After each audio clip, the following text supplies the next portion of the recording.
तैयार है। अच्छा ठीक है, अब शुरू करें। जी जी। अच्छा, सभी रोटोरियन बंधुओं को नरेंद्र बुराड़िया का नमस्कार। आज की मीटिंग आयुर्वेद से संबंधित है, जिसका विषय आयुर्वेद द्वारा सामान्य रोगों का बचाव व उपचार। आज हमारे मेन वक्ता वैद्य संजय नाथानी जी हैं। आजकल वैसे भी कोरोना काल चल रहा है, आयुर्वेद के लोगों का रुझान काफी हो गया है और ये कई हम भी लंबे समय से देख रहे हैं, काफी लोग रोगों से ग्रसित रहते हैं, आयुर्वेद में आके वो काफी लाभान्वित हुए हैं। इस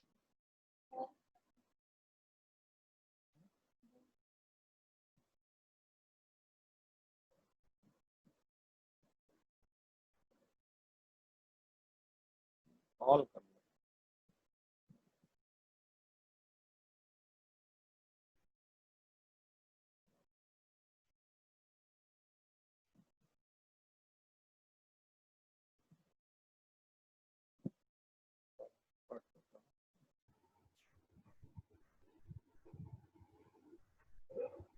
आगे आगे आगे आगे। शिशिर जी मीटिंग को चार्ज संभालिए। ठीक है शिशिर जी।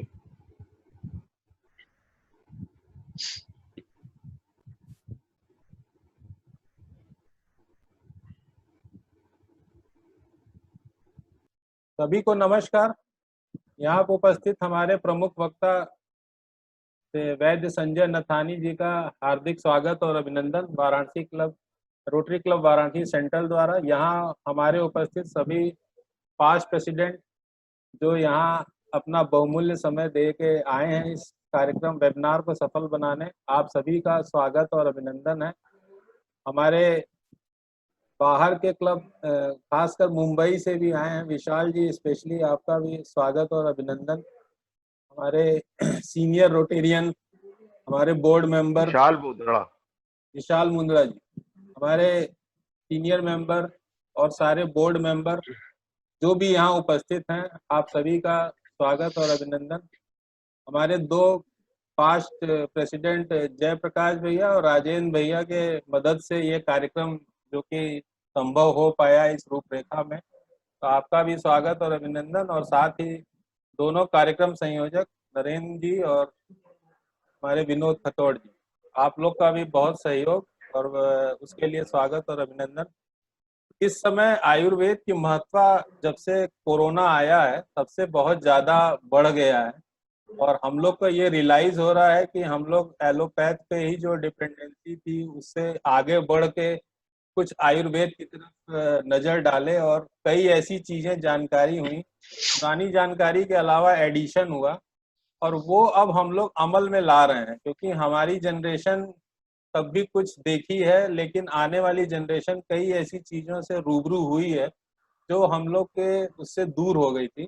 तो आयुर्वेद इस समय बहुत महती भूमिका में है और ये बड़ा उचित समय है कि ऐसे में संजय भैया ने अपना समय दिया और इनका एक्सपीरियंस अभी आगे हमारे राजेंद्र भैया बताएंगे ही। तो मैं एक बार पुनः आभार व्यक्त करता हूँ, हमारे कुछ मित्रगण भी इस वेबिनार को ज्वाइन कर रहे हैं, तो उन रुचि देख के कि सब्जेक्ट ऐसा लगा कि उनको पसंद आया। तो एक बार आपका सभी से दोबारा स्वागत और अभिनंदन।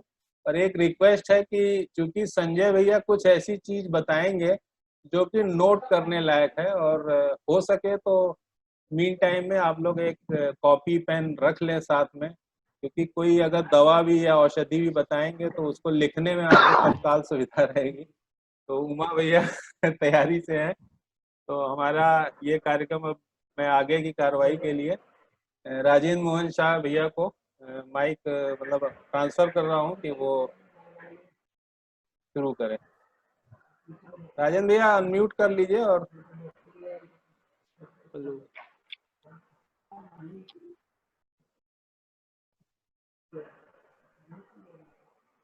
आवाज नहीं आ रही है, एक मिनट अनम्यूट करिए।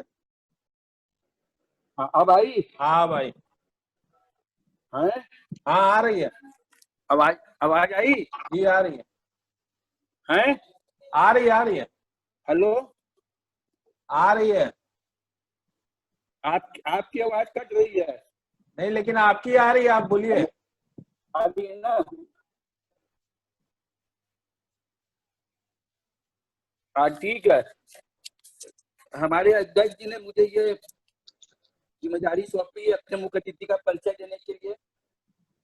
तो मैं मुख्य अतिथि का परिचय, जो कि है तो बहुत लंबा, लेकिन समय की सीमा को देखते हुए मैं इसको विशेष बातों की जानकारी से आप लोगों को अवगत कराऊंगा। हमारे वैद्य डॉक्टर संजय नथानी जी जो हैं, DMS यूनिवर्सिटी ग्वालियर से किया है। आपने डिप्लोमा ये लोग BHU से किया है। आपने आयुर्वेदिक में कानपुर से किया है। आप चीफ आयुर्वेद फिजिशियन के पद पर हिंदू सेवा सदन में अपनी सेवाएं प्रदान कर रहे हैं। आप Ayurveda consult Dabur India limited के हैं, पद पर एक्स आयुर्वेद कंसल्ट मारवाड़ी अस्पताल की भी रह चुके हैं। आप दवाई के फार्मूला बनाने के स्पेशलिस्ट भी हैं और उसके एडवाइजर भी हैं। आपका सम्मान आयुर्वेद की महत्वपूर्ण company Dabur India limited Unjha Baidyanath द्वारा किया जा चुका है।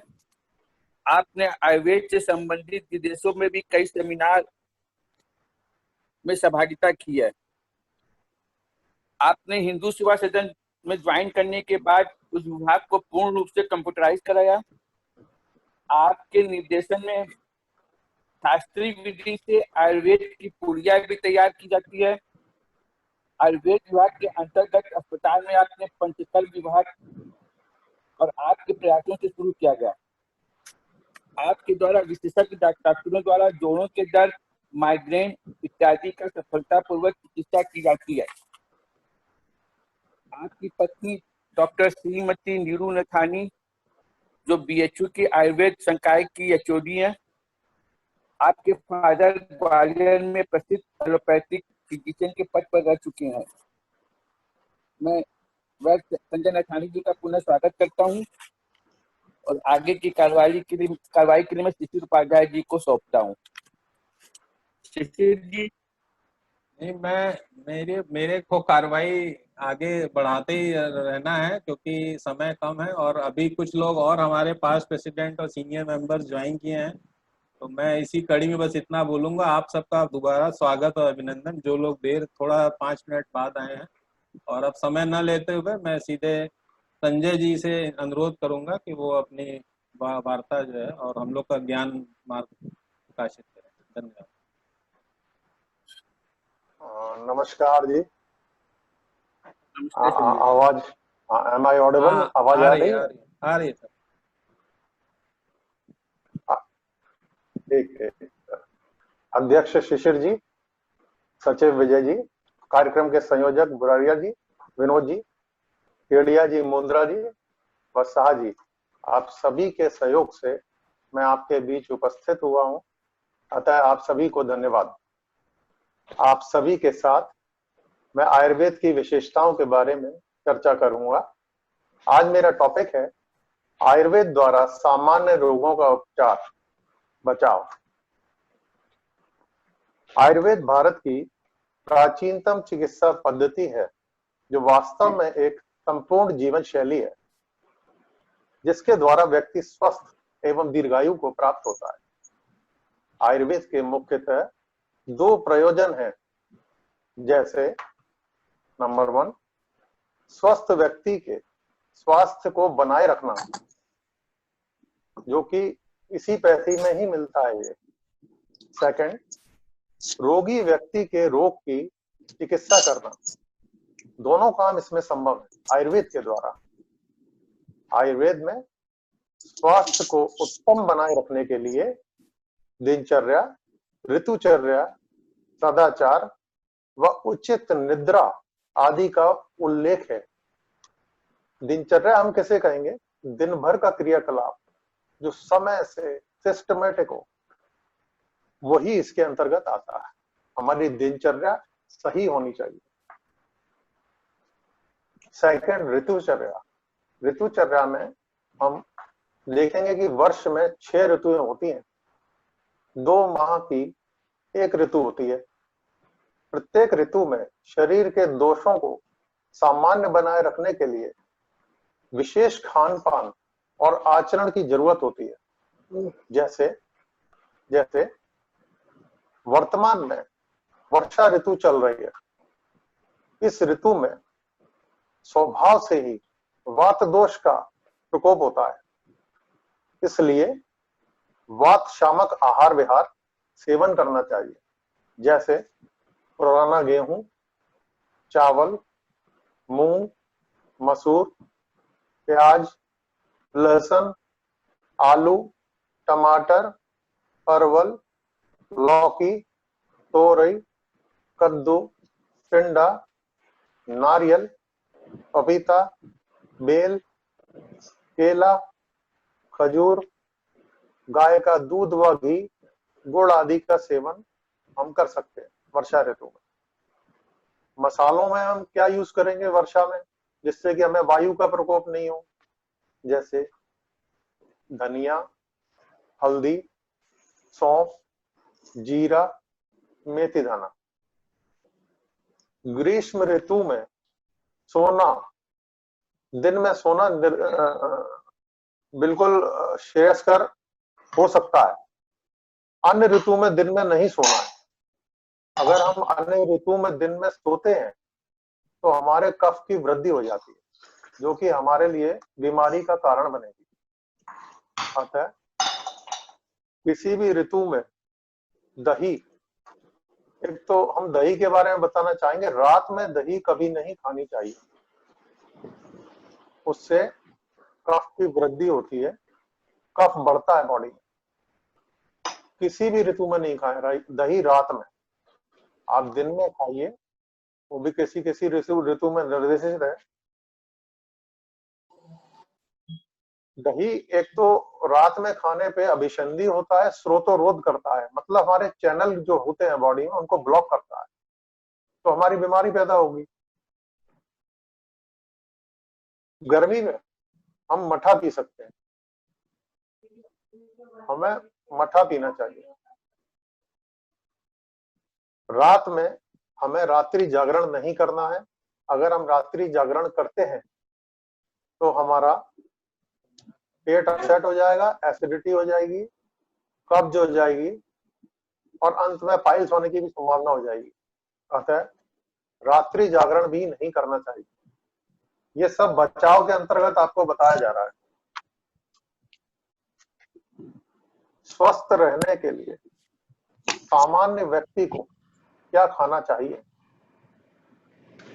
गेहूं, काली चावल, मूंग की दाल, सेंधा नमक, ताजी सब्जियां, फल, गाय का दूध व घी, ये हमें अपने खाने में सम्मिलित करना चाहिए। स्प्राउटेड चना व मूंग लगातार नहीं खाना चाहिए। हमारे पास ऐसे केसेस आए जिसमें ये अंकुरित हम जब खाते हैं तो कई बार लोगों का यूरिक एसिड बढ़ जाता है, तो ये कंटिन्यूअस नहीं खाना चाहिए। इसमें आप खाना ही है किसी को तो गैप करके खाइए। इस प्रकार स्वस्थ रहने के लिए किन किन उपायों को अपनाया जाए, ये मैंने अभी संक्षेप में आपको बताया है। अब मैं आपको कुछ सामान्य रोगों की आयुर्वेद द्वारा सरल चिकित्सा के बारे में बताऊंगा। आयुर्वेद चिकित्सा द्वारा रोग के लक्षणों को दबाया नहीं जाता बल्कि जड़ से खत्म किया जाता है, जिससे रोग की पुनः उत्पत्ति ना हो।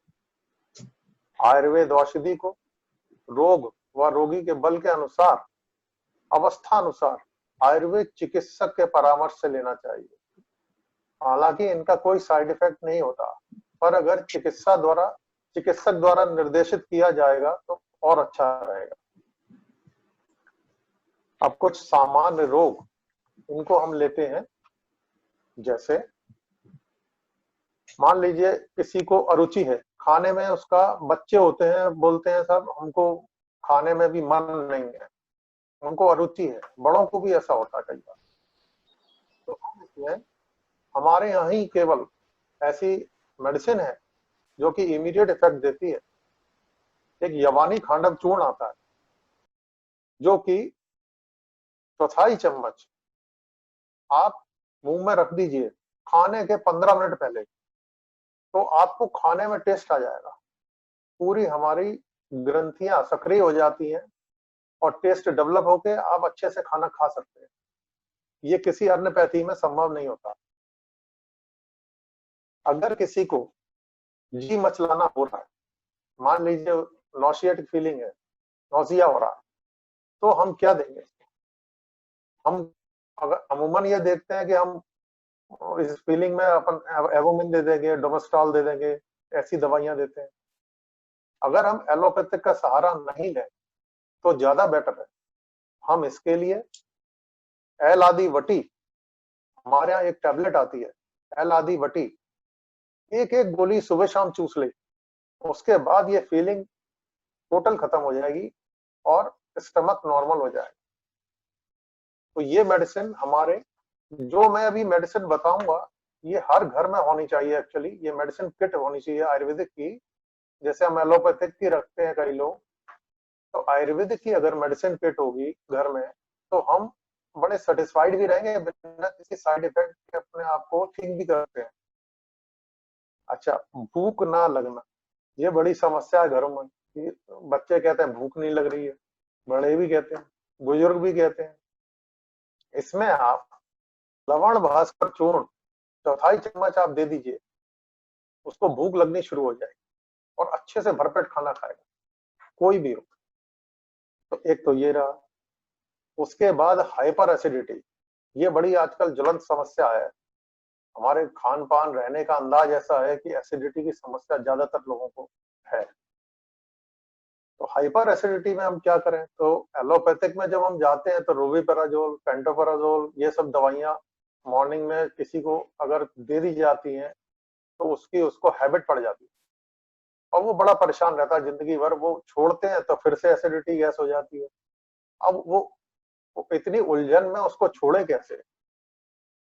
तो इसलिए आप, एक हमारे यहाँ पाउडर है अविपत्तिकर चूर्ण, आप उसको आधा आधा चम्मच सुबह शाम खाने के आधा घंटा पहले ले लीजिए पानी से।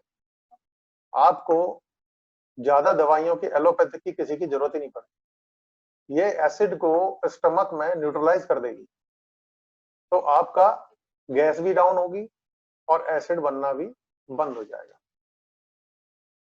अब आप आगे चलिए। अब कभी हम घर में कुछ खा पी लेते हैं तो लूज मोशन हो जाता है, एकदम होता, सडन होता है अटैक।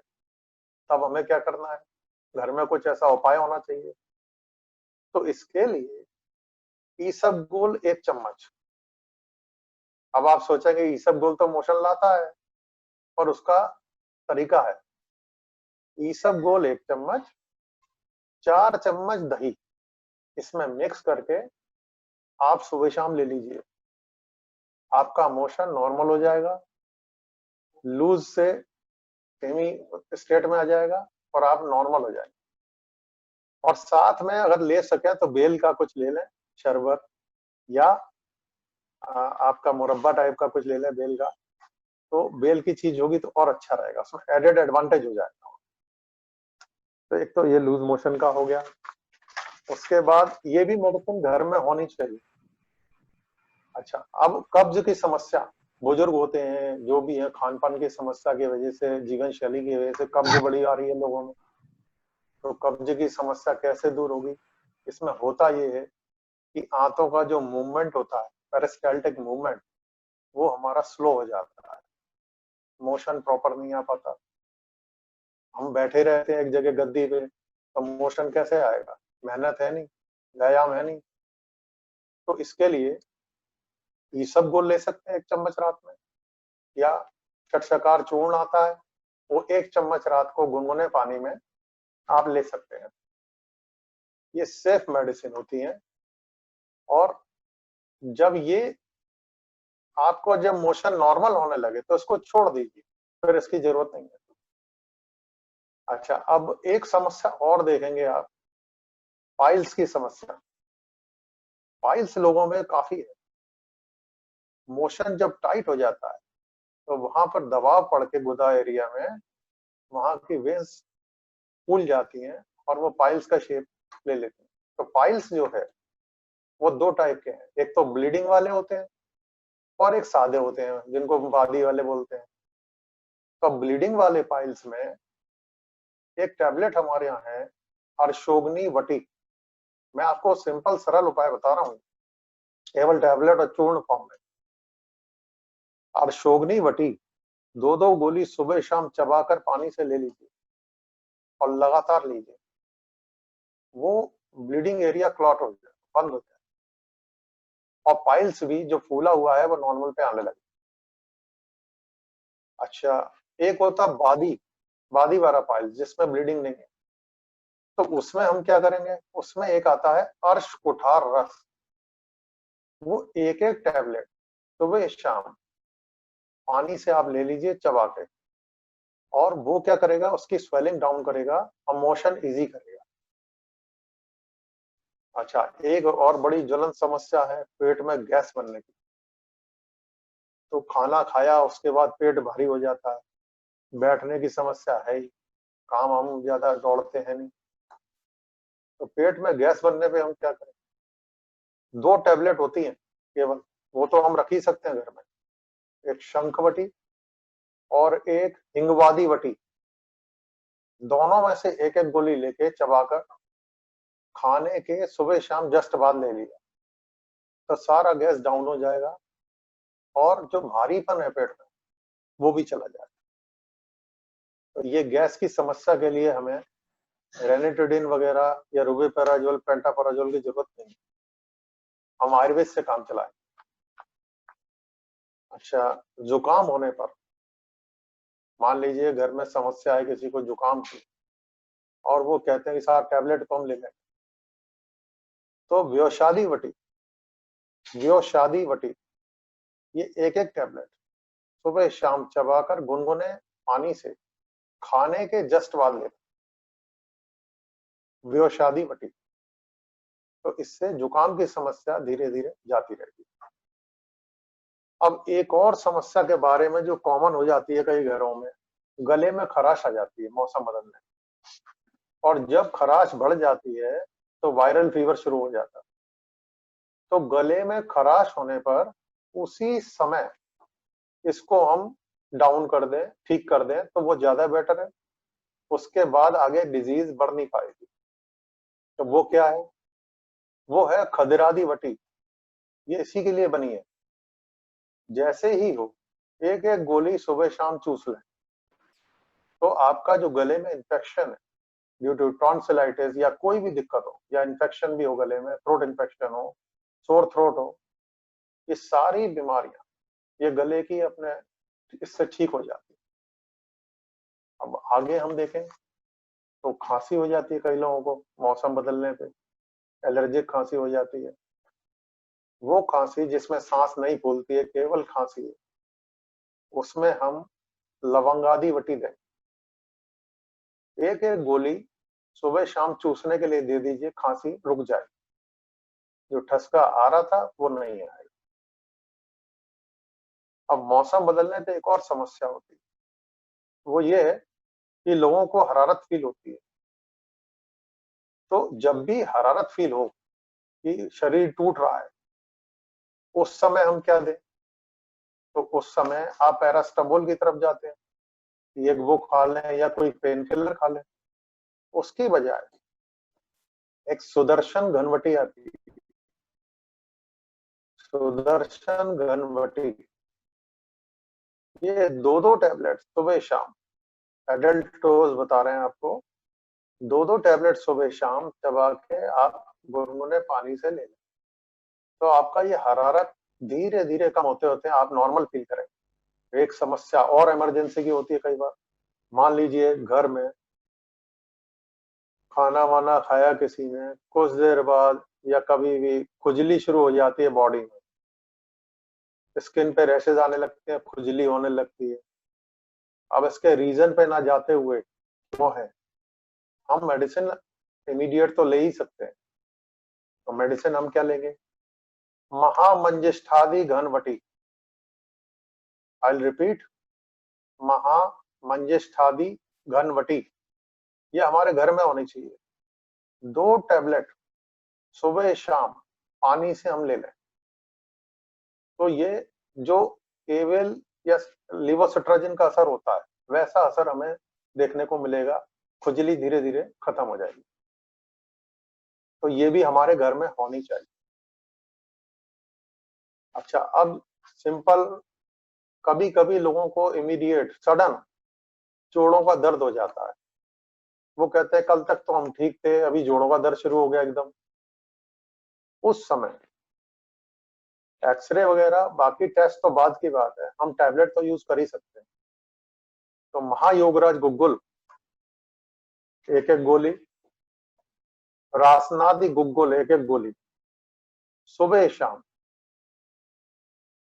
शाम पानी से लेना है, चबाकर। ये एक नए, जो किसी को नया नया डेवलप हुआ है दर्द घुटनों में या कहीं पे भी, वो ये उसके लिए, क्रोनिक डिजीज के लिए अलग ट्रीटमेंट होते हैं। पेट में कीड़े होने पर हम क्या करेंगे, तो हम एल्बेंडाजोल मेबेंडाजोल यही सब दवाइयां देते हैं, बच्चों को भी, बाहर भी, अपने भी लेते हैं। और इसके लिए आयुर्वेद में कृमि कुठार रस 1-1 गोली सुबह शाम पानी से लें तो इससे कीड़े धीरे धीरे खत्म हो जाते हैं। 21 दिन तक ये लेना होता है तो ठीक हो जाता है, कीड़े नहीं होते। लोगों की एक और समस्या है, पॉल्यूशन वगैरह होता है, उस वजह से और भी दिक्कत होती है, हेरिडिटी भी है कई लोगों को, तो बाल झड़ने लगते हैं। अब जब बाल झड़ते हैं तो इसका उपाय क्या है? इसका उपाय आयुर्वेद में आंवले का चूर्ण और भृंगराज का चूर्ण दोनों मिक्स कर लें और इसका आधा चम्मच सुबह शाम जिसके बाल झड़ रहे हैं उसको दें पानी से, महीना भर तक दे दें। धीरे धीरे आप नोटिस करेंगे कि बाल गिरने कम हो गए और धीरे धीरे बंद हो गए। ये लगातार लेना है, इसमें गैप नहीं होना चाहिए। नेक्स्ट, अभी दांतों की बीमारियों के बारे में हम कुछ कहना चाहेंगे कि दांतों में सेंसेशन हो रहा है या मसूड़े ढीले हो गए हैं, मसूड़ों में पायरिया है, दांतों में सड़न हो रही है, तो उसके लिए घरेलू उपाय के तौर पे एक दशन संस्कार चूर्ण आता है, उसका हम मंजन करें सुबह शाम, तो ये दांतों की ऑलमोस्ट सभी बीमारियों का ठीक करने के लिए है। तो इसको हम रूटीन में भी यूज कर सकते हैं। अब एक समस्या और मैं दांतों वाला चूर्ण का नाम फिर से बोल दीजिएगा। दांतों वाले चूर्ण का नाम जो है है दशन संस्कार चूर्ण, दशन संस्कार चूर्ण। दवाइयाँ बता रहे हैं सब मार्केट में अवेलेबल हैं, सब जो दवाइयाँ बता रहे हैं टोटल सब? जी जी अवेलेबल है। आप क्वेश्चन आंसर सेशन में मुझसे पूछ सकते हैं सर, ठीक है, आप पूछ लीजिएगा।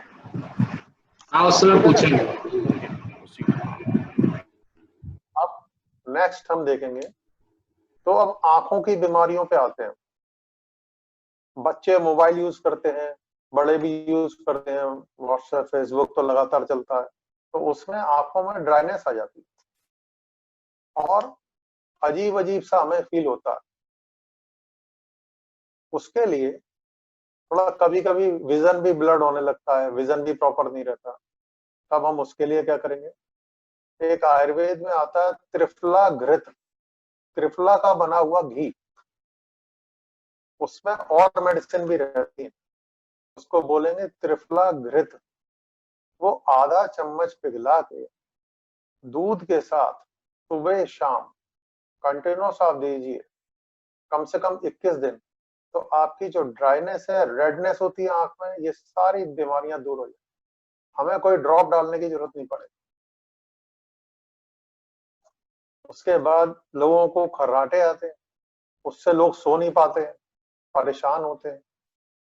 उसके लिए अणु तेल 2 बूंद सुबह शाम नाक में डाल दीजिए, और वो अवेलेबल नहीं है तो सरसों का तेल ही लगा दीजिए, उससे धीरे धीरे ये सारी दिक्कतें दूर होना शुरू हो जाए। अब मैं कुछ परहेज के बारे में आपको बताना चाहता हूं कि जोड़ों के दर्द किसी को है तो वो क्या परहेज करे कि जिससे बीमारी फ्लेयर नहीं हो और नहीं बढ़े। तो उसमें जोड़ों के दर्द में अरहर की दाल, उसको वो तुरंत रोक दे।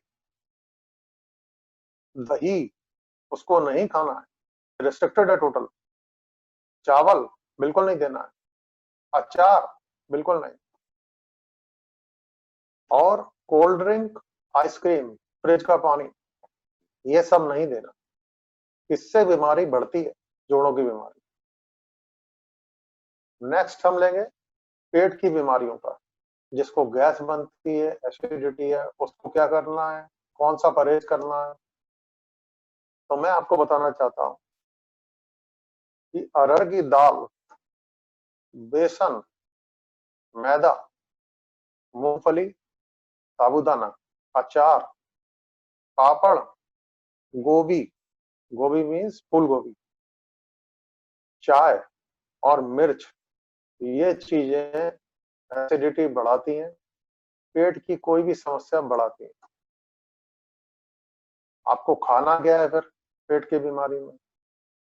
तो आप मूंग की दाल खाइए, खड़ा मूंग खाइए, दालें मिक्स करके खा लीजिए बाकी, पर अरहर की उसमें खाएंगे तो वो एसिडिटी बढ़ा देगी। अब हम नेक्स्ट अस्थमा लेते हैं। अस्थमा में कौन सा परहेज करना चाहिए? तो अस्थमा में दही, चावल, अचार, कोल्ड ड्रिंक, आइसक्रीम, इसका परहेज सभी को रखना है।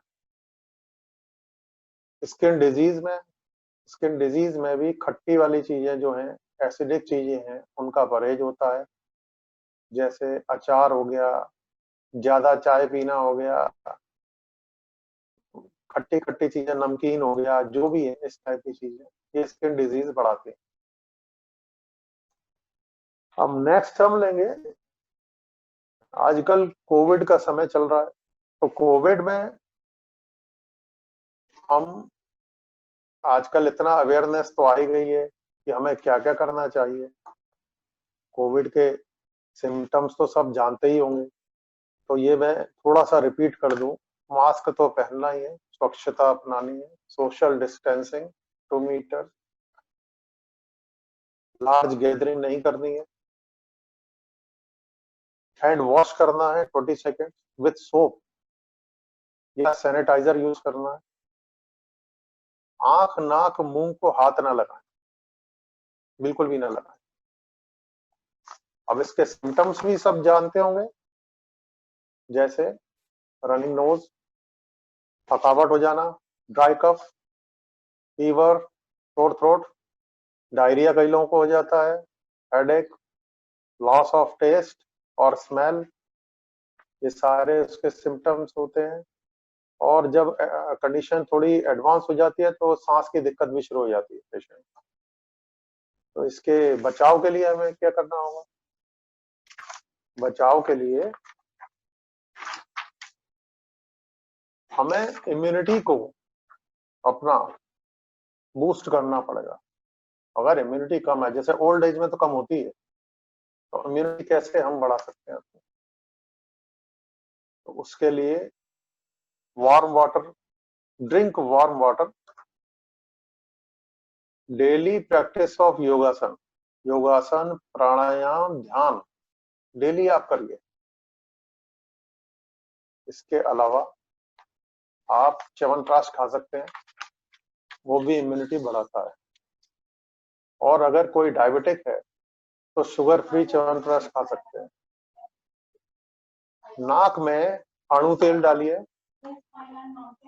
ठीक है, और नमक व हल्दी का गुनगुने पानी में इसको यूज करें गरारे करने के लिए, तो आपका गला साफ रहना चाहिए। अच्छा, एक काढ़ा इसको यूज करें जो हमने सेवा सदन में बना भी है और काफी इफेक्टिव भी है। इम्यूनिटी बूस्टर है ये काढ़ा, बूस्ट करने के लिए काफी अच्छा है। इसको 10 दिन लीजिए, 7 दिन छोड़ दीजिए, फिर 10 दिन लीजिए, 20 दिन इसको लीजिए, और इसको लेने पे आपको खुद महसूस होगा कि हमारे पेट में भी अच्छा महसूस हो रहा है और बॉडी में भी फुर्ती आई है। इसमें हम डालते हैं मुलैठी, गिलोय, तुलसी, सौंफ, काली मिर्च, सौंठ, दालचीनी, अश्वगंधा इत्यादि। इसको काढ़े को यूज करने का तरीका ये है, आप किसी को भी चाहिए तो सेवा सदन में अवेलेबल है और फ्री ऑफ कॉस्ट देते हैं। तो इसको यूज कैसे करना है, इसको 2.5 ग्राम पाउडर लेके 2 गिलास पानी में, 2 गिलास पानी में इसको उबालेंगे। 2.5 ग्राम लेके 2 गिलास पानी में उबालिए। जब आधा गिलास रह जाए तो इसको छान कर ठंडा कर पी लीजिए। हल्का गुनगुना पी सकते हैं, लूकवार्म, और चाय की जगह पीजिए। चाय नहीं भी लेंगे तो भी कोई अच्छी बात है, तो आप काढ़े पे आइए, क्योंकि इससे एसिडिटी नहीं होगी, चाय से एसिडिटी हो सकती है। तो एक ये काढ़ा अगर डेली रूटीन में पिएंगे तो बहुत अच्छा रहेगा, क्योंकि इसमें हमने ये ध्यान रखा है, एक हमारे यहाँ साइंस होती है टेस्ट के लिए, कि टेस्ट प्रॉपर मेडिसिन का आना चाहिए बनने के बाद। तो हमने इसका विशेष ध्यान रखा है इस काढ़े में कि जो टेस्ट है वो बिटर भी नहीं है, पैलेटेबल टेस्ट है, और इसको कोई भी यूज कर सकता है। और सबसे बड़ी बात, इसमें हमने एंटासिड भी रखा हुआ है कि अगर किसी को कोई पेट की समस्या भी होती है वो भी इससे ठीक हो जाती है। अब जो आपका एक और हम बोलना चाहते हैं, एक गोल्डन मिल्क जो आयुष मिनिस्ट्री ने बताया है। गोल्डन मिल्क क्या है? ये 1/4 चम्मच से आधे चम्मच तक हम दूध में हल्दी पाउडर डाल के, गर्म दूध में, इसको जब लेते हैं तो ये गोल्डन मिल्क के नाम से कहलाता है। इसको हम दिन भर में कभी भी ले सकते हैं, इसी कोविड पीरियड में।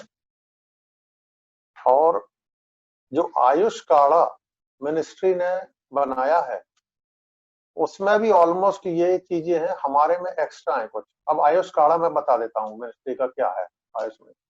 उसमें तुलसी, दालचीनी, काली मिर्च, सौंठ और मुनक्का है। ठीक है, तुलसी, दालचीनी, काली मिर्च, सौंठ और मुनक्का। और इसमें उन्होंने कहा है कि शुगर और लेमन जूस आप मिला सकते हैं, ये मिनिस्ट्री ने बोला है। पर चूंकि हमारे काढ़े में हमने नहीं रखा है, उसका कारण ये है कि लेमन जब हम मिलाते हैं तो लेमन अपने स्वभाव से गला खराब करता रहेगा। तो हम तो काढ़ा पी रहे हैं ठीक होने के लिए, इसलिए हमने उसको लेमन उसमें नहीं मिलाया।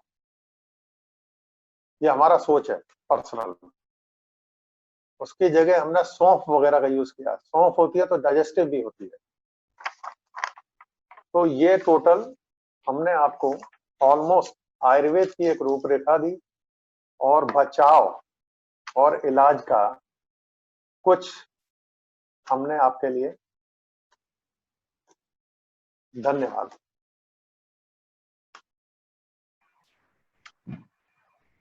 धन्यवाद संजय भैया।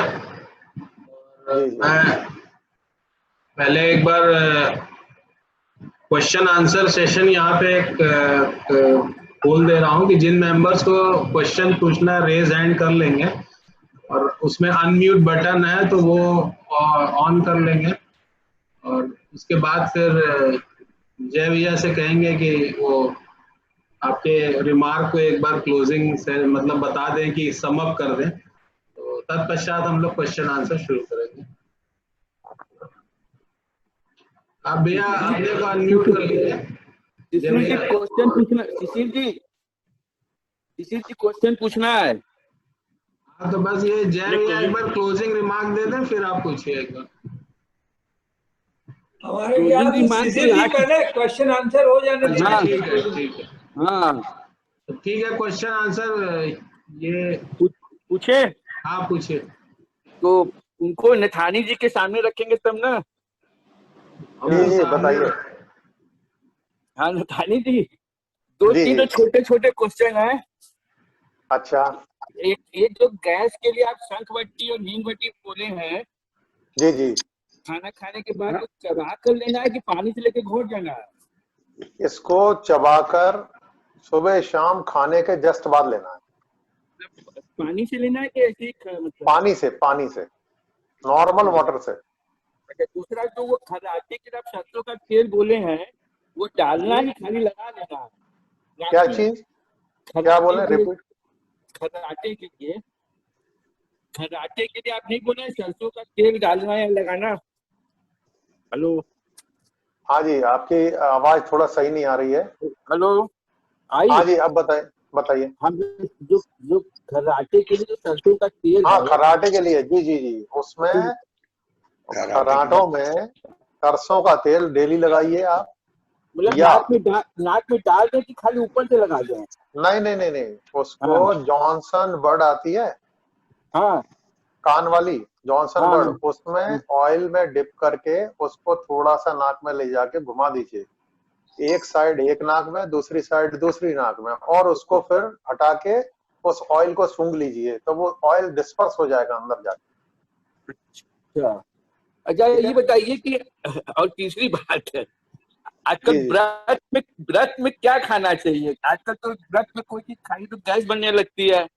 जो फल व्रत फ्रूट खाइए, बस और यही। क्या करने, और तो बॉडी में चर्बी भी कम होगी उससे। अच्छा अच्छा, हाँ ठीक है एक सर। क्वेश्चन मेरा भी है। हाँ जी जी। अच्छा, कृपया हेलो। मेरा हाँ, निवेदन है कि अपना इंट्रोडक्शन देके कृपया पूछेंगे तो अच्छा रहेगा। मैं अवधेश गुप्ता, जी जी। प्रश्न पूछूं? जी जी हेलो। पूछिए। हाँ, जी ये पूछिए। शुगर के लिए क्या हमको यूज करना चाहिए? एक्चुअली हाँ शुगर शुगर। है, जी जी। तो उसको कंट्रोल करने के लिए क्या यूज करना चाहिए? हाँ, तो उसमें आप थोड़ा सा ये बताइए कि ये कितनी पुरानी शुगर है तो पुरानी, 20 साल पुरानी हो गई।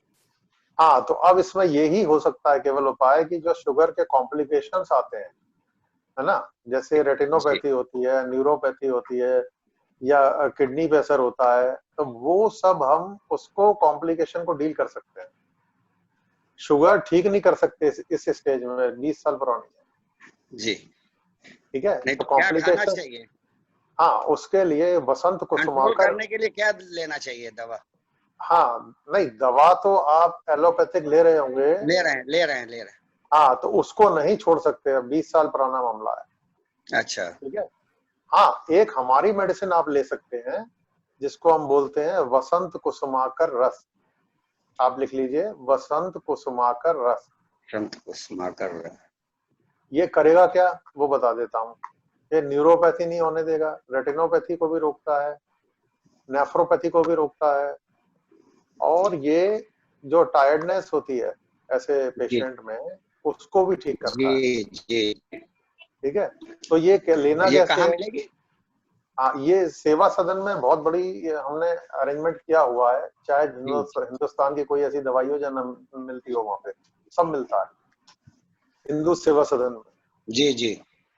तो उसमें आपको करना ये है कि अगर वीकनेस आपको ज्यादा है तो आधी आधी टैबलेट सुबह शाम लेनी है। आधा ठीक है, टैबलेट। आधी टैबलेट सुबह शाम। और अगर वीकनेस आपको कम है, उतनी ज्यादा नहीं है, तो केवल आधी टैबलेट डेली लेते रहिए, पूरा 1 महीना ले लीजिए, तो आपको जो वर्किंग एफिशिएंसी है आपकी वो बढ़ जाएगी। ठीक, धन्यवाद। ललित भैया आपको भी सवाल पूछना, पूछ लीजिए। नहीं, वो मेरा यही सेम शुगर के ऊपर ही था, वो अब हो गया क्वेश्चन। अच्छा ठीक है भैया। शीशर भैया, मैं एक क्वेश्चन पूछना चाहूंगा। डॉक्टर साहब हाँ नमस्कार। पूछिए। नमस्कार। डॉक्टर साहब, मेरा संजय गुप्ता। डॉक्टर साहब, जी, एक तो जी। आपने मेरे को थोड़ी एसिडिटी की प्रॉब्लम होती है, मैं पैंडी खाता हूँ खाली पेट सवेरे। हाँ, कितने टाइम से खा रहे हैं? मैं करीब 5-6 महीने। मतलब हाँ, रेगुलर ये नहीं, मतलब एक ही आपने एक लिखा अवतिकर चूर्ण बताया आपने, ये जी कैसे जी लेना जी है? हाँ।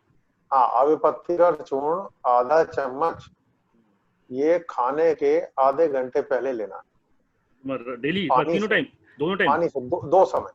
अच्छा ठीक है जी। और ये सेफ मेडिसिन है, इससे ओके। आपका डाइजेशन भी सही होगा, गैस भी बननी बंद होगी। पर मैं आपको बता दूं, हम्म अगर आप पैंडी ले रहे हैं हम्म तो ये एक चक्रव्यूह है, मैं आपको ओके। बता देता हूँ। हम्म क्योंकि अगर आप आप कहते हैं मैं रोज नहीं लेता, पर मैं आपको बता सकता हूँ, मेरे पास ऐसे ढेरों केस देखे मैंने, जिसमें कि अगर 5-6 दिन छूट जाती है तो फिर से इच्छा होती है कि ले ली जाए, नहीं तो गैस बन रही है, फिर हम लेते हैं, फिर हम छोड़ने की कोशिश करते हैं, पर फिर मजबूरी में लेनी पड़ती है। ये एक चक्रव्यूह है। तो इसके लिए, और इसके साइड इफेक्ट्स बहुत हैं, आप नेट पे सर्च करके देखिएगा तो आपको पता चलेगा कि जो पेंटापराजोल है या इस टाइप की जो मेडिसिन है, लंबे समय लेने पे साइड इफेक्ट देने लगती है। तो इसलिए आप अभी अविपत्ति कर लीजिए, अगर उससे कंट्रोल नहीं होता है तो आप मुझसे मिल लीजिएगा। तो इसके लिए Thank you, प्रॉपर आपको पुड़िया देनी पड़ेगी, उससे ये सब छूट जाएगा। और एक आपने और सर और दी है थ्रोट इन्फेक्शन के लिए खदरी दरादी वटी। हाँ देखिए, खदेर आदि वटी, हाँ, खदेर आदि वटी, ये कैसे ये आप चूसनी है कि पानी से ले लेनी है? ये चूसनी है अपने को। अच्छा एक एक गोली सुबह शाम हम चूस लें अच्छा जी। तो जो थ्रोट में इन्फेक्शन है, जैसे मान लो टॉन्सिल भी है किसी को, या कोई सोर थ्रोट है, या गले में इरिटेशन है, वो सब इससे दूर हो जाएगा। और अक्सर एक दवाई के नाम द्वारा बताइए आपने, एक माइल्ड फीवर बॉडी, एक वायरल टाइप के लिए एक दवाई। माइल्ड फीवर बॉडी के लिए, हाँ, वायरल के एक सिम्टम जैसे थोड़े होते हैं ना, जी जी जी वायरल। हाँ हाँ जी जी, हल्का फुल्का अगर है हाँ, तो उसके लिए मैं बता रहा हूँ, वो है सुदर्शन घनवटी। सुदर्शन घनवटी। घनवटी, ये दो टैबलेट हाँ, सुबह शाम पानी से लीजिए। ये वैसे मैं आपको बताऊं हम्म कि ये जितनी मेडिसिन मैंने बताई है, ये आप अपने घर में सभी को रखनी चाहिए। हमारे घर में भी होती हैं, हम लोग एलोपैथिक थोड़ी कभी यूज करते हैं ना, हमने अपनी 25 साल की प्रैक्टिस में एक सिंगल टैबलेट लिखी है। एलोपैथिक की टैबलेट आज तक ना खाई ना लिखी। और सबसे बड़ी बात, कितनी भी खतरनाक बीमारी, जैसे मान लीजिए टाइफाइड भी है किसी को, वो भी आयुर्वेद से ही ठीक होता है, क्योंकि वो ब्लड में पहुंच के वो एलोपैथिक दवाइयों से उतना क्योर नहीं हो सकता, बार बार रिपीट होता है। इसलिए आयुर्वेद की शरण में आदमी को आना चाहिए। बिल्कुल सर। सर एक अगर शुगर के डायबिटीज के इनिशियल सिम्टम्स हो, जैसे 110, 15 या 20, मतलब इनिशियली प्री डायबिटिक स्टेज आ जाए, तो उसके लिए कोई ऐसा है जो इससे कि अपने को और बिल्कुल बिल्कुल, उसमें मुझे ये बता दीजिए कि जो इनिशियल स्टेज आप बोल रहे जैसे हैं, HB1AC ऐसे 5.6 के आसपास आ रही है, 6 के आसपास आ रही है HB1AC। हाँ तो ठीक है, आप एक और बात बता दीजिए, ये फास्टिंग बता रहे हैं कि पीपी बता रहे हैं? नहीं, HB1AC। नहीं, जो आप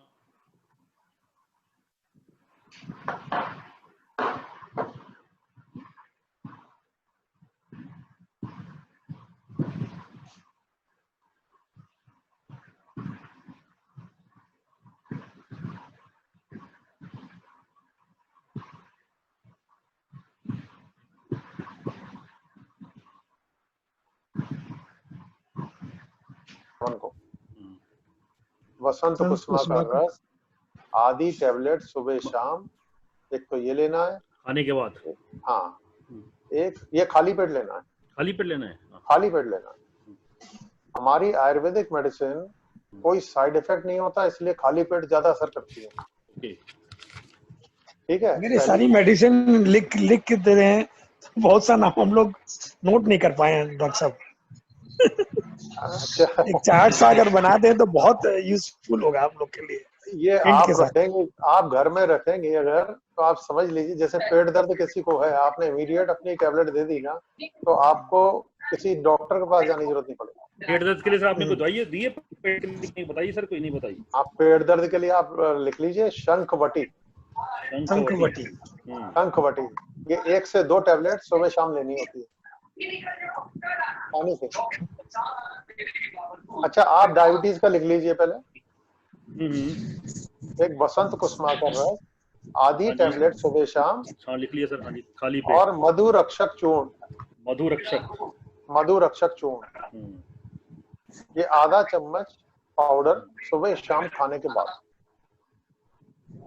आधा चम्मच।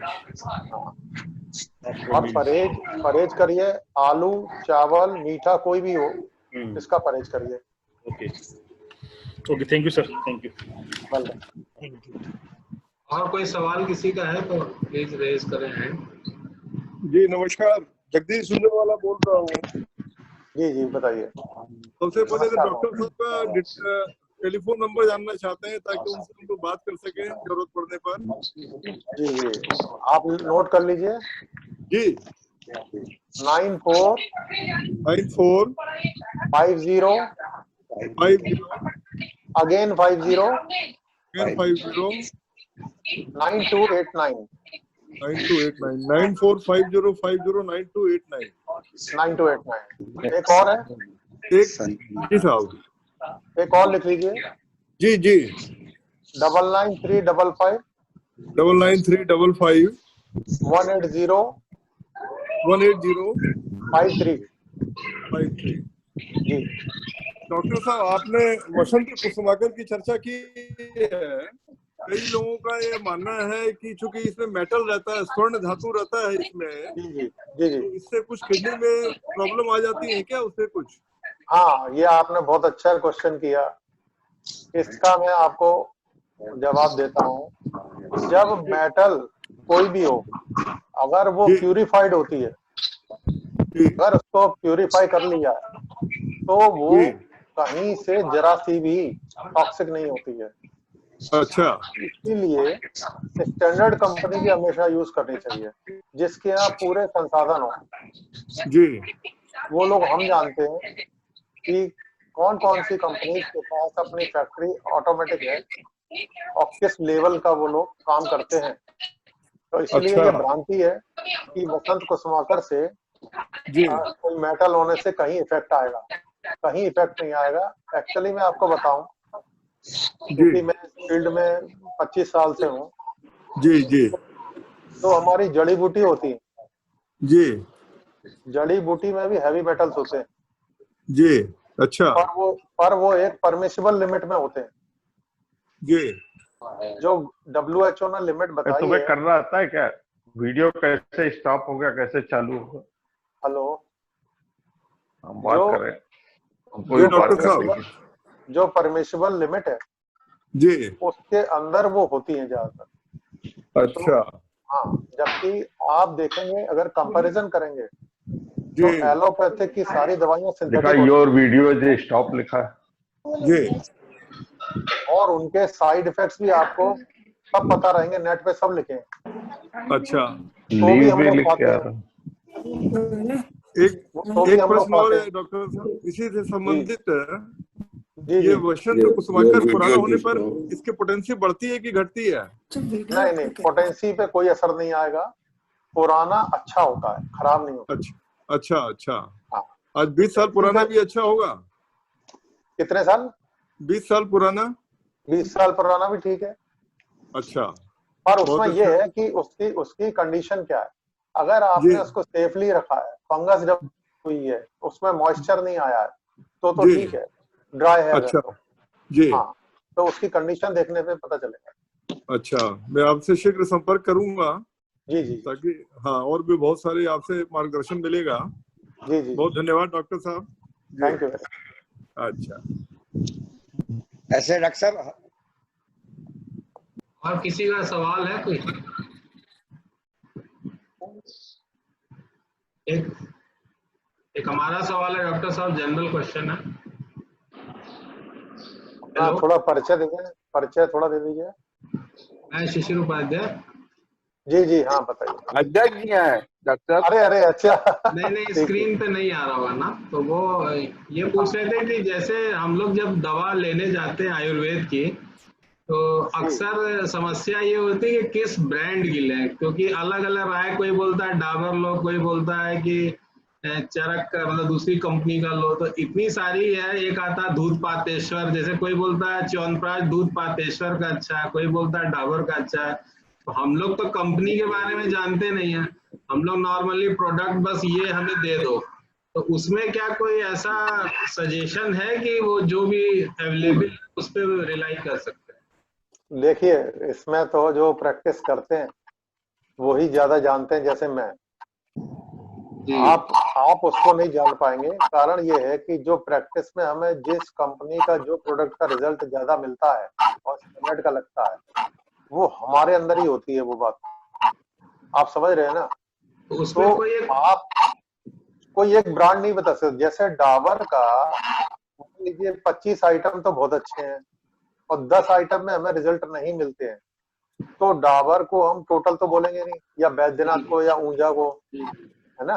तो ये तो डॉक्टर से कंसल्ट करके कि किस कंपनी का ये मेडिसिन लूं मैं, तब आपको वो चीज सही प्रॉपर मिल पाएगी।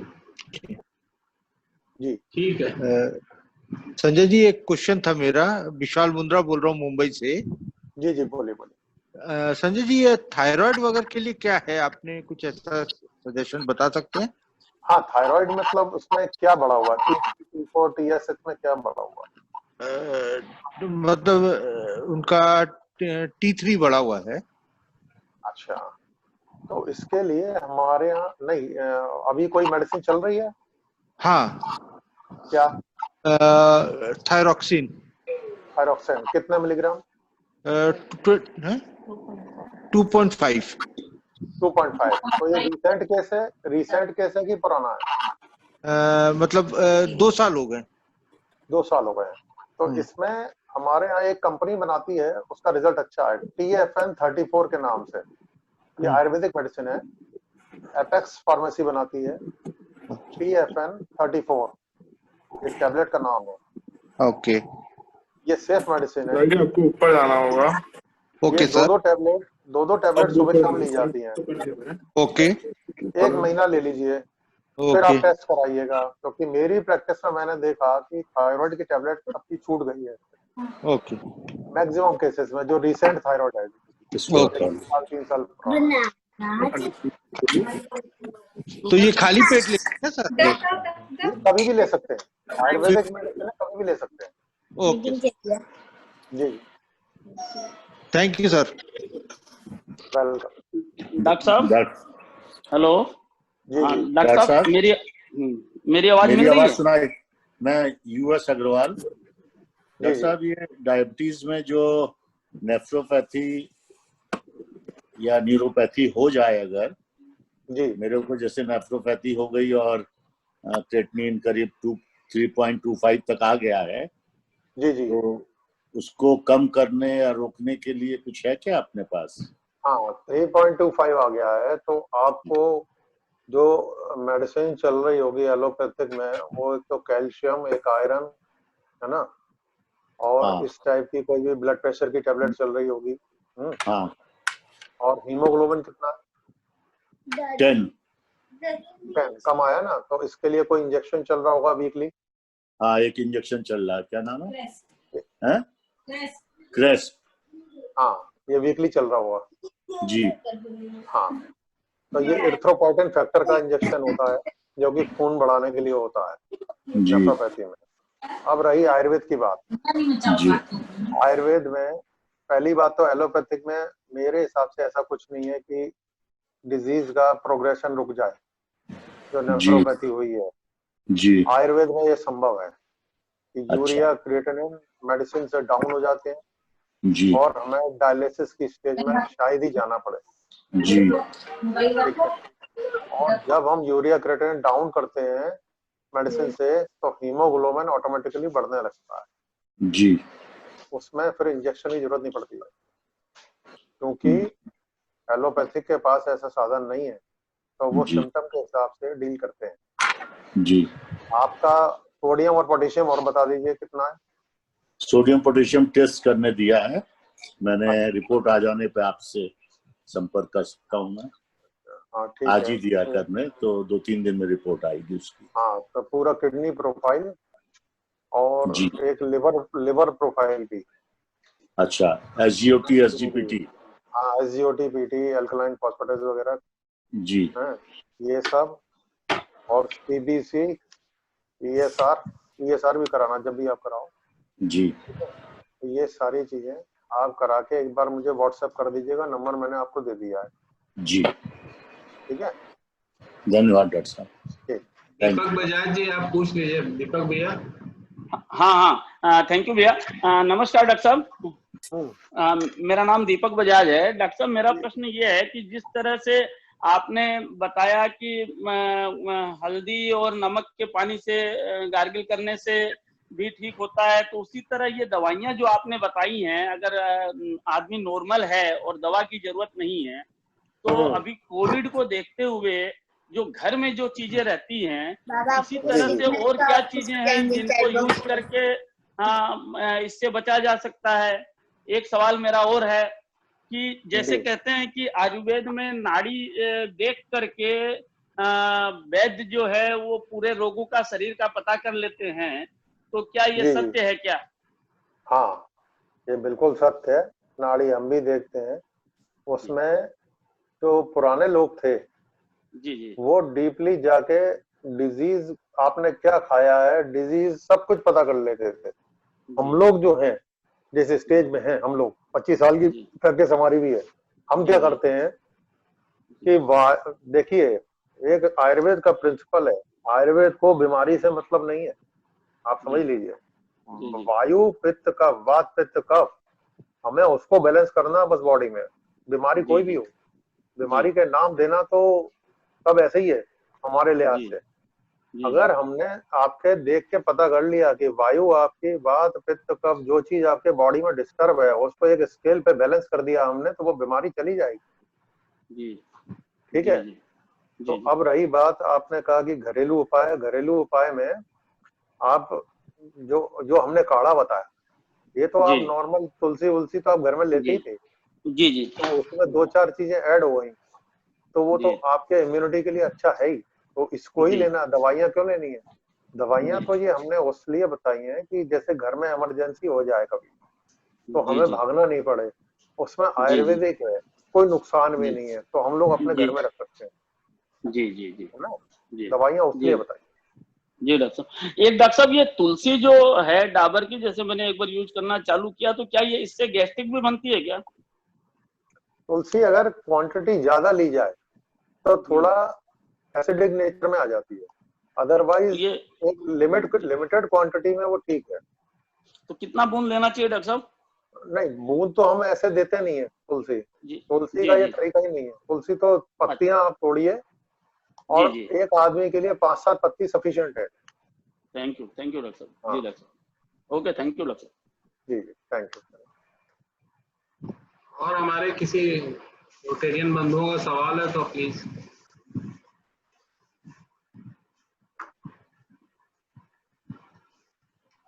डॉक्टर साहब क्या बजे से क्या बजे तक बैठते हैं, कहाँ मिलेंगे? अभी तो हम कहीं नहीं बैठ रहे हैं, अभी हम वीडियो कॉल से और ऑडियो कॉल से ही पेशेंट देख रहे हैं।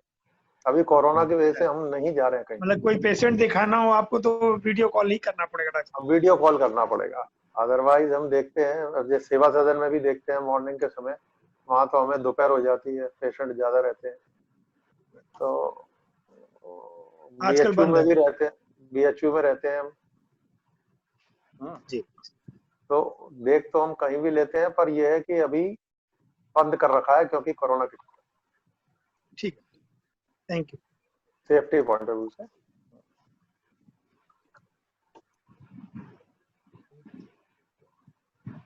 और अगर किसी का सवाल है तो पूछिए, नहीं तो फिर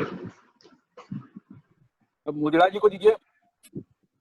हाँ, तो अगर इसीलिए पूछ रहे हैं कि पवन भैया आप बताइए, कोई सवाल है आपका?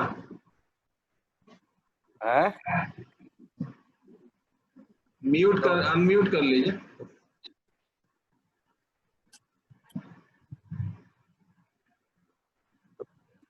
मुद्रा जी से कीजिए, रिमार्क दें। पवन भैया कुछ बोल रहे थे इसीलिए। या हमको कोई भी जानकारी नहीं चाहिए, जितनी जानकारी डॉक्टर साहब ने दिया है वो बहुत ही अच्छा दिया, बहुत ही हम लोगों के लिए उपयोगी रहा है। और आपने जो ये सेशन चलाया इसके लिए मैं आपको हृदय से और डॉक्टर साहब को धन्यवाद देता हूँ। Thank you very much. ये जेपी भैया का कमाल है। जयप्रकाश भैया अब आगे कार्रवाई के लिए जो है आप सेशन को आगे बढ़ाएं। जयप्रकाश भैया को मैं बोलूंगा कि प्लीज वो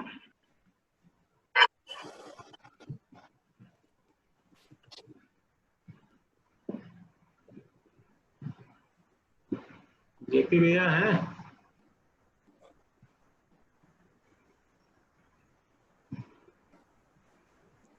दे दीजिए।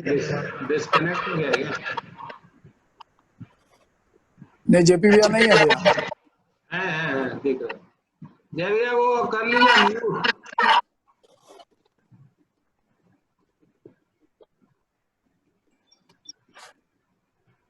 ठीक है ना? जी जी जी ठीक है, तो कंक्लूडिंग रिमार्क दे। जी बिल्कुल। हाँ कंक्लूजन दीजिए। रोटेरियन साथियों, जैसा कि आपने भी सुना नथानी जी की सारी बातें तो इन्होंने संक्षिप्त में बताई हैं, तो बहुत ही उपयोगी रहा। एक जनरल जो चीजें हो सकती है घरों में, जो अपनी दवाई रख सकते हैं या जो जनरल टाइप की बीमारी, उस बारे में आपने से बताया। वैसे किसी को अगर कोई गंभीर बीमारी होती है, कोई ऐसा, तो वो उनसे बात करके उसके दवाई का लिफा के दवाई उनको बनाई जा सकती है। और मैं बता दूं कि नथानी जी सेवा सदन हिंदू सेवा सदन अस्पताल फाटक में है, जिसमें अपने इस रोटरी क्लब वाराणसी सेंट्रल के कई सदस्य उसमें मतलब कि प्रबंध समिति में हैं, और हम और राजेंद्र मोहन शाह और अमिताभ केडिया तो रेगुलर देखते हैं। और इसके अलावा ललित मोहन जी में मेंबर थे, संजीव शाह मेंबर हैं, वो भी समिति में है। दीपक बजाज जो अपने यहाँ मेंबर हैं, वो भी हमारे प्रबंध समिति में है। उमाशंकर पोद्दार जी भी हैं, उमाशंकर अग्रवाल जो यहाँ वाले हैं, वो भी अपने यहाँ इसमें प्रबंध समिति में है। और अशोक गुप्ता जी वो सेवा सदन प्रबंध समिति के अध्यक्ष हैं। तो मनोज जाजोदिया हैं, वो भी मेंबर हैं। प्रदीप जी भी है भैया, हैं? प्रदीप जी भी है, प्रदीप अग्रवाल। हाँ, तो मेरा कहने का मतलब है कि हिंदू सेवा सदन में बैठकर दवाई वगैरह बनाते हैं। तो मैं चाहूंगा कि अगर किसी को कोई प्रॉब्लम है, कोई बात है, तो वो इनसे संपर्क कर सकते हैं। और दवाई सेवा सदन में मिल जाती है तो वहां से मिल जाएगी, या आप कहेंगे तो कहीं नजदीक में ऐसी जगह पे भिजवाने की व्यवस्था कर देंगे शुरू में। और एक हम कहना चाहेंगे अध्यक्ष महोदय से कि जो इन्होंने किट की बात की कि जो घर में आयुर्वेदिक दवाई जनरल यूज के लिए रखना चाहिए, उसके लिए हम इनसे एक लिस्ट बना के और एक किट की क्या क्या उसमें रखना चाहिए, कितनी क्वांटिटी, वो एक उसकी एक कॉस्ट निकाल के और हम सब मेंबर्स को सर्कुलेट करवा देंगे आपके माध्यम से। जी जी तो अगर मान लीजिए किसी को जरूरत होगी अच्छा तो होगा, हम बनवा के वो कॉस्ट प्राइस पे दे देंगे। ये बहुत अच्छा होगा। और दूसरा काढ़ा मैंने जो बताया वो हम लोग 2-3 दिन में और पैकेट बनवा लेते हैं अपने रोटरी सेंट्रल के मेंबर्स के लिए। अब उसमें ये करना होगा कि एक नोटिस निकालनी होगी आपको व्हाट्सएप पे कि भाई 4-5 जगह उसका सेंटर बना देंगे कि वहां से लोग मतलब कि कलेक्ट कर लें। और महेश सब जगह नहीं पहुंच पाएगा तुरंत, या दोनों साधन हो सकता है, तो मतलब वो मिली जुली व्यवस्था रखना होगा कि कुछ जगह से कलेक्ट कर ले मेंबर, और जो मेंबर को आने में असुविधा हो तो वहां महेश पहुंचा भी देगा। हाँ पहुंचा देगा, ताकि ये सबके लिए फायदेमंद के लिए, पूरे परिवार के लिए है। उसको एक पहले लिस्ट आउट करवा दीजिए। उसमें अंदर एक वो पर्चा भी रहेगा कि कैसे इसके बनाने की विधि वगैरह है, हम लोग ने ऑलरेडी किया है। तो ये हम अपनी तरफ से हम लोग जो है बनवा के, इसकी कोई कॉस्ट नहीं लेंगे किसी से, और किसी से एक मतलब कि हम लोग अपनी तरफ से जैसे सभी के नंबर जैसे 250 मेंबर हैं हाँ कोई दिक्कत नहीं। हम ये पूछ रहे हैं 250 मेंबर है तो कितने पैकेट आप मंगवाएंगे? तो अगर आप मंगवा लीजिए उस हिसाब से कि 10-10 दिन का जो 2 डोज बताया डॉक्टर साहब ने, 5 दिन छोड़ के। हाँ वो नहीं, पहला डोज जो है, पहला डोज 8-10 दिन लेना है, 8 दिन के बाद फिर 8 दिन का गैप करके दूसरा डोज लेना है। तो हम पहले एक एक पैकेट दे देंगे, उसके बाद फिर 5-7 बार वो एक पैकेट में मतलब 10 दिन का डोज है कि एक पैकेट में दोनों डोज हो जाएगा? एक पैकेट में हाँ, मतलब 8 दिन का डोज दे देंगे, 50 ग्राम रहेगा तो वो एक परिवार में 4 लोगों के लिए काफी है। और या हम इस दिन से बनवा देंगे, कोई दिक्कत नहीं है, डॉक्टर साहब से बात करके, ताकि सबके लिए बनवा देंगे, कोई सी दिक्कत नहीं। किसी को ज्यादा कम होगा तो रहेगा, नहीं है मतलब। और अंत में जो नथानी जी के मैं उम्मीद करता हूँ कि हमारे सभी सदस्य इससे लाभान्वित होंगे जानकारी से। और अंत में मैं पुनः उनका भी धन्यवाद करता हूँ, और अब मैं शिशिर जी आपको सौंपता हूँ कि आप आगे नहीं, आपके सहयोग से हुआ। और विशाल मुंद्रा जी जो कि इतनी दूर से ज्वाइन किए, तो आरसीबीसी में उनका दोबारा अभिनंदन कि उन्होंने समय दिया। हम लोग आभारी हैं आपके विशाल जी, क्योंकि आप प्रेसिडेंट इलेक्ट हैं रोटरी क्लब मुंबई से। तो आगे मैं धन्यवाद कार्रवाई के लिए अपने कार्यक्रम संयोजक गए जो विनोद कुमार खटोट जी से अनुरोध करूंगा कि धन्यवाद प्रकाश जी। अध्यक्ष जी, एक मिनट बोल सकता हूँ मैं? अध्यक्ष जी बताइए भैया। इतनी अच्छी मीटिंग के लिए पहले धन्यवाद। दूसरी बात यह है कि इस वेब मीटिंग का विवरण हमारे समाचार पत्रों में देने का प्रयास करें, जिससे कि ये भी पता लगे कि रोटरी सेंट्रल ने इतने अच्छे सब्जेक्ट पर समसामयिक मीटिंग की और लोगों को भी फायदा हो। डॉक्टर साहब का इंट्रोडक्शन देते हुए आज की वार्ता में एक राइटअप लेते हुए आप या कल या परसों के पेपर में प्रेस विज्ञप्ति बन गई है और मैंने उसको कर भी दिया है तैयार, और उसमें उन बातों का समावेश करने जो डॉक्टर साहब ने बताई। मेरे किसी सहयोग की जरूरत हो तो बताएं। जी अवश्य, धन्यवाद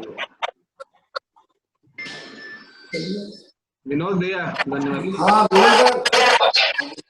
रोटरियन साथियों, आप सभी उपस्थित रोटरियनों का हम सभी कार्यक्रम संयोजकों की तरफ से सहस्नेह नमस्कार और कार्यक्रम में अपनी सहभागिता प्रदान करने के लिए अनेकों धन्यवाद। आशासन प्रार्थना करते हैं कि आप सभी सह परिवार कुशल मंगल रहें और स्वयं में अपने परिवार के स्वास्थ्य के प्रति सचेत रहें, सतर्क रहें। हमारा आज का वेबिनार कार्यक्रम इसी उपलक्ष्य में रखा गया था, कैसे हम आयुर्वेद की सरल विधियों को सामान्य रोगों से बचाव और उपचार कर सकते हैं, साथ ही कैसे हम अपने शरीर की रोग प्रतिरोध क्षमता को बढ़ा सकते हैं। उम्मीद है कि आप सभी को हमारा यह प्रयास सार्थक और उपयोगी लगा होगा। मैं धन्यवाद देना चाहूंगा हमारे प्रिय वैद्य श्री संजय नाथानी जी को, जिन्होंने अपना अमूल्य बहुत समय निकालकर हम सभी को इतनी महत्वपूर्ण बातें और विधियों से अवगत कराया। अतः अंत में धन्यवाद परम पिता परमेश्वर देवाधिदेव महादेव का, जिनकी कृपा केवल हम काशी वासियों पे नहीं अपने समस्त संसार पर बनी रहे और महादेव पूरी मानव जाति को इस कठिन परिस्थितियों से लड़ने की शक्ति और साहस प्रदान करें। धन्यवाद अध्यक्ष महोदय।